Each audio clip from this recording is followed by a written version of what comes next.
as we've talked about. Jesus made himself available. Jesus went to where the people were, and he stopped for the people when they needed him. Jesus didn't wait for invitations. He was in the crowds. He was on the hillsides. He was in the kitchens. He was walking along the roads. He made space for people. He made space for interruptions.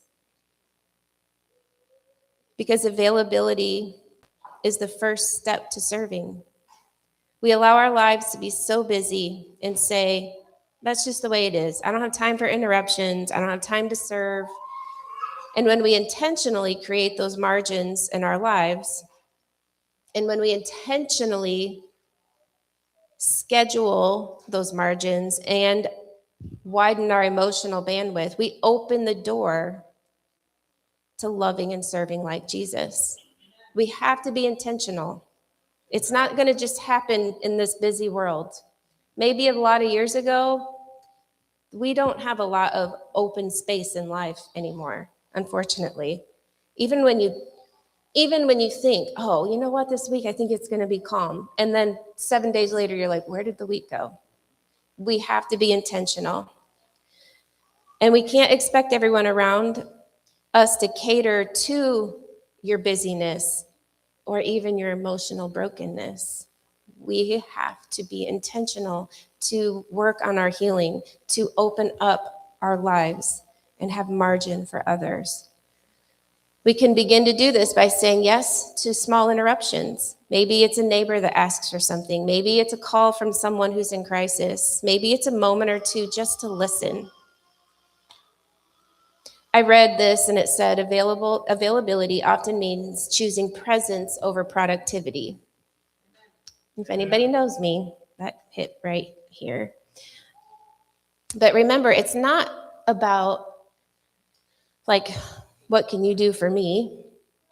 Jesus said, for even the Son of Man did not come to be served, but to serve, and to give his life as ransom for many. This captures the heart of Jesus and his mission. He didn't come for honor or comfort. He came to serve others and ultimately to give his life for them. In context, Jesus is answering questions about greatness and leadership, but he flips the world's idea of power upside down, because true greatness in God's kingdom is measured by willingness to serve, not by dominance or prestige. This is something our world needs to grasp and live out loud badly today. So if Jesus, the Son of God, chose serving as his way of life, then serving should become a core part of our spiritual walk as well. The verse shows us to serve because Jesus served, and because service reflects the very character of God. Being kingdom-minded is living out humble service. Jesus modeled serving others, and this shows the world that we are followers of Christ and that we're different. Our acts of serving flow from love, not just obligation. Although I will encourage you sometimes to do it out of obligation, just so you can realize how wonderful it really is to serve. If you think that every person who serves on a Sunday morning wakes up and is like, I want to be there right now, I'm going to get there early. Woo, yeah. Yeah, many times. And there's really not a Sunday I don't want to be here. Really, there's not. But there are Sundays where I'm like, I can't move. But the second I get here and I see everybody and the kids and everything, and I'm like, it's like I have this whole new, I'm just refreshed.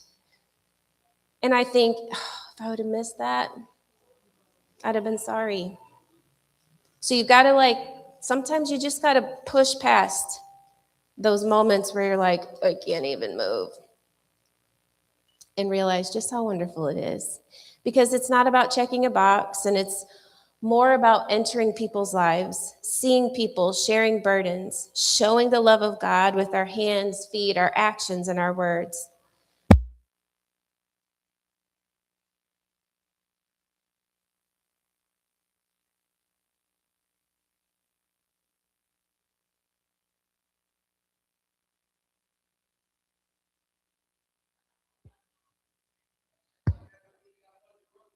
because maybe turn me down a little bit because I'm quiet, but I think I blew the mic even as quiet as I am. All right. I'm not even sure where I was at after that explosion. I am glad to be here. And that was supposed to be fireworks. All right. So um, we want to show people by sharing burdens and showing the love of God with hands, feet, actions, and words. But this is why we also have to allow God to heal our hurts and our brokenness, because we do need to have the capacity to be able to be there for others. And that doesn't mean we're perfect. And it doesn't mean everything in our life is just absolutely healed and wonderful and we just have all the things together. It doesn't mean that. It means when you are working towards that healing and you're working towards those things and you're hoping in what God is going to do and can do for you, it opens up that capacity to also be able to say, hey, I'm in this journey and look at what God is going to do and look what God is doing. Come with me. Instead of, I am miserable, so I'm just going to need you to stay over there. Or come with me and be miserable with me. I mean, sometimes that happens too. Sorry, just being real. And serving transforms both you and those you serve. So you can serve in a way that is not just transforming you, but it's transforming others and vice versa. When you serve, you imitate Christ's love. We grow in humility and participate in God's restorative work in the world. And because God is so good, he restores us in the work as well. Faith becomes visible for those who need to see it and feel it the most when we choose someone else's need over our own comfort. Again, Jesus' service often targeted the overlooked and the marginalized. He washed feet, healed lepers whom society excluded. He ate with tax collectors and sinners and comforted the grieving. It's not just about handing out help, but it's about inviting the excluded into dignity and belonging. The Good Samaritan in Luke 10:25 through 37 showed humble service that crossed cultural barriers and cost that person something. Serving is costly, countercultural, and it's deeply personal, because when you have to put yourself on the line, when everyone else is doing something different, and you have to step out and do the right thing, that's personal, and that's hard. But when God tells you to do it, he will not just leave you hanging. He will go with you. Part of serving also means meeting physical needs. Jesus did not ignore physical needs. He fed people. He fed those crowds. He multiplied food to make sure that people could sit and listen without being so hungry they couldn't stay awake, or so hungry that they were miserable, or so hungry that they just went home instead. And we can do the same thing, because paying attention to practical needs along with spiritual needs pays attention to the whole person. And we can support food ministries, which we do. We have the bin out there for Salvation Army all year long. We can offer meals to people in need. We can simply notice when someone is physically struggling and try to respond practically. Jesus showed compassion and he listened. Again, he healed when others rejected that person.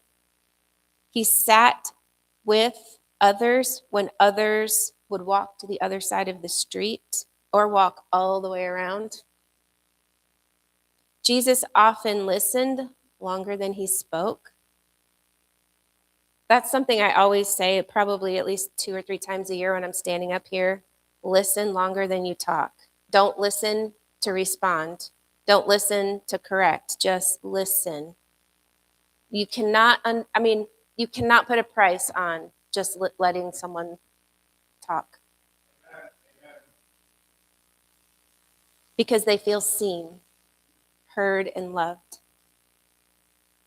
When the woman at the well or the grieving sisters of Lazarus came to him, he listened, he empathized, he responded with compassion, and that validated and that healed. Developing this, learning to listen without offering immediate advice or by reflecting their feelings back or by entering into the person's experience without judgment is life-changing for people. There is a time to speak what the Lord gives you, but listen for the Holy Spirit to give that to you. If he doesn't, just listen. I cannot tell you how powerful listening is. You're just being present. Your presence matters. He used his authority to protect and to advocate for people. He used it to advocate for people who couldn't help themselves. Not these people up here, but the people that he overturned tables for in the temple. So he could defend not just God's house, but he also spoke up for those that were being treated unjustly in God's house when they were being overcharged so that they could go worship. What? Serving can be an act of advocacy when it protects the vulnerable and it challenges things that harm people. We can advocate by supporting the things that help the poor, speaking up against injustices, and helping someone navigate through the things that are actually marginalizing them. And that takes listening, because we will never know what someone's going through and why they're going through it and what is actually getting them there or pulling them in more or pushing them in more until we listen and then say, what can I do? How can I help you? Justice for the poor, you can read all about that in the teachings of the book of Amos. It's prophetic teachings, and it's the call for justice that resonates deeply as a clarion cry for the marginalized and the impoverished. Jesus and the woman caught in adultery. This story of Jesus and that woman caught in adultery offers profound exploration of mercy amid judgment. And it shows that justice that resonates through the Bible. We witness not just an act of compassion, but a radical redefinition of righteousness. Because when the Pharisees bring the woman before Jesus, and they're like expecting him to enforce the law and all of its harsh penalties, he responds with what? Let any one of you who's without sin throw the first stone at her. This was a pivotal moment. And it revealed how true justice is not only about punishment. It's also about recognizing our shared humanity and how we can fail. This story is about Jesus and the woman caught in adultery, demonstrating balance. Because while he acknowledged the woman's sin, he also emphasized forgiveness and compassion. And he showed that justice, again, is not merely for punishment, but it's also restorative. And again, the story of the Good Samaritan, it compels us to reconsider what are our definitions of neighbors. It's not just who's close to us, but it's a willingness to act with compassion in moments where it could really be easier to just walk away from that person. But that selfless intervention of that Samaritan embodies an active compassion. And it calls us to engage in acts of kindness. Jesus gave of himself very sacrificially. We know this as he went to the cross for us. That can be that first very obvious sacrifice. He went to the cross. He literally gave his life for us. So we know that service comes with a personal cost, whether it's time, reputation, resources, comfort. Sacrificial love is a measure of authentic service. When we're prioritizing others' needs, even when it's inconvenient, and we're willing to endure discomfort for someone else's well-being, we're prioritizing others' needs. It does become inconvenient at times. It is uncomfortable. How many of you have ever had to do something outside of your comfort zone to serve someone, to help someone. It's scary. I mean, like, I'm an introvert by whatever nature, nurture, whatever. And I lived in fear for a lot of years, which I've said before. So even talking to someone for a while of my life was out of my comfort zone. And so ministry, standing here, is out of my comfort zone. How in the world I ended up here, I'm like, often like, God, how? I don't even know. I enjoy it. I praise God for it. But also I'm like, out of my comfort zone. Like, this is not what I expected in life.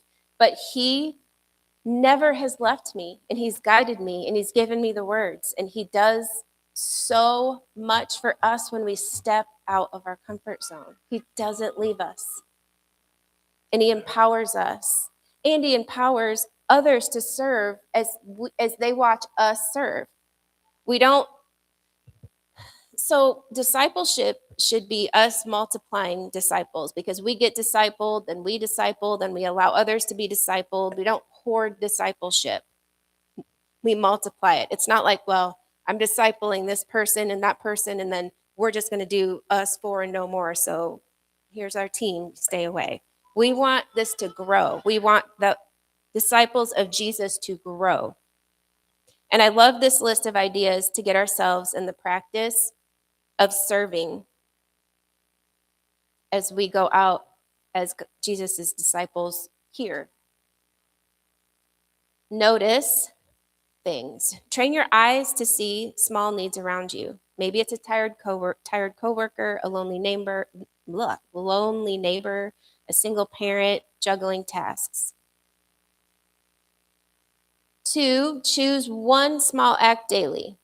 Maybe make a meal for somebody. Maybe send an encouraging note, text. Maybe offer childcare. Maybe volunteer just 1 hour a week. 3, serve without announcing it. Practice humility by doing things that you will not get credit for. Build habits. This is so important. Set recurring service routines, like a monthly visit to a nursing home or regularly volunteering at a food pantry. Whatever it is that you feel like you could do once or twice a month, set a routine, build a habit. And discipleship, equip others. Invite friends to serve with you so it becomes a community practice. Serving isn't just a checklist. We always say coming to church isn't just check off a box. We did that this week, we're good. Serving is the same way. It's not, okay, I served, check. When we stand before God, he's not going to be like, okay, I need your lists of all those check boxes you made. He's not. He's looking at our hearts. And that's kind of how, even now, he kind of separates us out, like, where's your heart for this? He's pulling us in, saying, be kingdom-minded, do kingdom work, serve with humility. It's a lifestyle that's shaped by small faith acts of service. In a busy culture, we often value productivity and self-advancement. Jesus modeled that in the exact opposite rhythm. He modeled service over status, service over advancement, service over titles. Serving helps you resist the impulse to remove yourself from relationships. Instead, you end up creating spaces where people and relationship flourish. And even in this digital social media life, we need a servant's mindset there too, kingdom-minded. Because when you respond kindly online and offer encouragement instead of criticism, you're using your platform to lift people up. You can lift up marginalized voices on social media instead of tearing people down.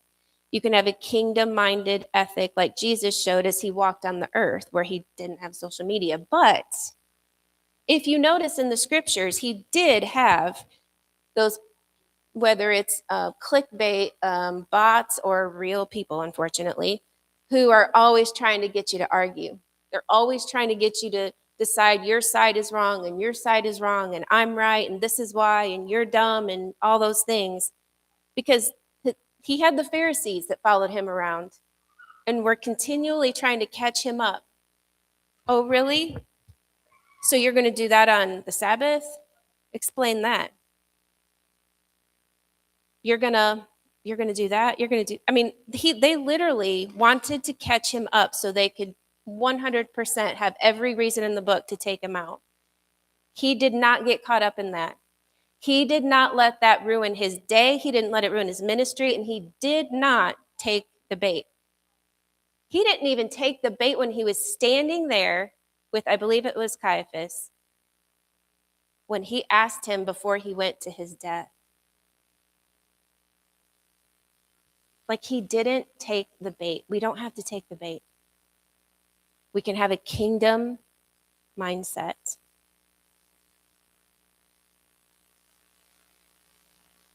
So let's make sure that our daily choices are aligned and our hearts are aligned with Jesus' example to serve one another. Let's love and serve like Jesus daily.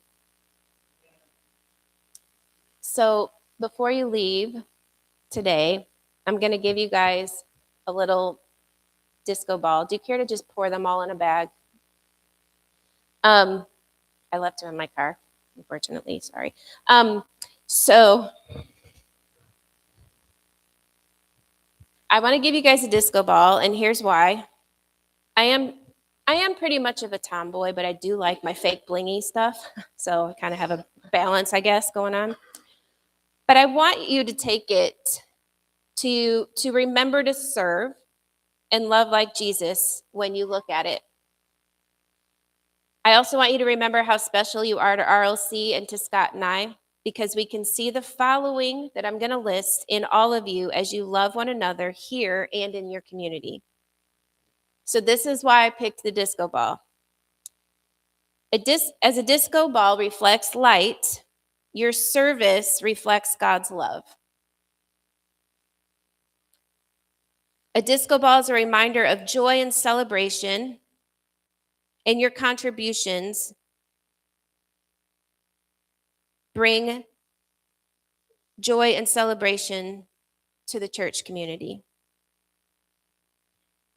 As a disco ball creates a vibrant atmosphere, it's similar to the uplifting spirit that you foster here and in the community and in your spirit or sphere of influence.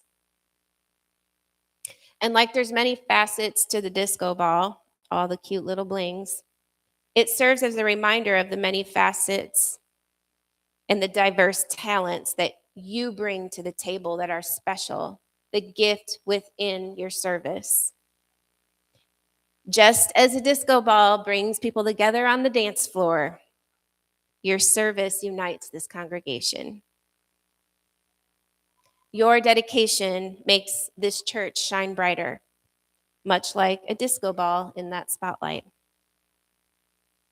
Matthew 5:16 says, "Let your light so shine before men that they may see your good works and glorify your Father, which is in heaven," which is the whole reason we want to glorify God in all that we do by serving one another and loving like Jesus. So again, thank you for all you do, and let's worship.